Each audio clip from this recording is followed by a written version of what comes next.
Permission கேட்குற மாதிரி. இல்லை சார், நான் தான் வீட்டுக்கு போய் சுண்டல் போட்டு ஸ்டேப்லர் அடிக்கணும் அப்படின்னேன். இதெல்லாம் நல்லா செய், ஆஃபீஸில் வேலை செய்யாத அப்படின்னு திட்டினான். எல்லாமே தெரியும். காணும் பொங்கல் அக்கா சொன்னாங்க, தெரியும். என் பையன்கிட்ட சொன்ன, தாத்தா கிட்ட போய் வாழ்த்து வாங்கடான்னு. ஒன்றும் வேணாப்பா, வெறும் விபூதி வச்சு அனுப்புவாருன்னா.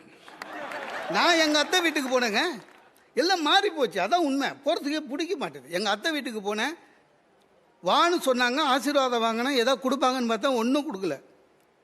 க்ரீன் டீ கொடுத்தாங்க. இந்த விருந்தாளிக்கு க்ரீன் டீ கொடுக்குறவனை ஜெயிலில் போனோம் சார். அது என்னதுங்க, வெறும் சுடு தண்ணி. அதாவது இன்னொரு வாட்டி வரமாட்டான்றதுல முடிவோடு குடிச்சிட்டு வரேன். போகும்போது கேட்டை மூடிட்டு போ மோகன், கண்ட நாய் உள்ளே வருதுன்னாங்க. ஸோ அடுத்த பண்டிகைக்கு போகவும் முடியாது. எல்லாம் எங்களுக்கு தெரியும். பொங்கல்னால் எப்படி கொண்டாடணும், போகினா எப்படி கொண்டாடணும் தெரியும்.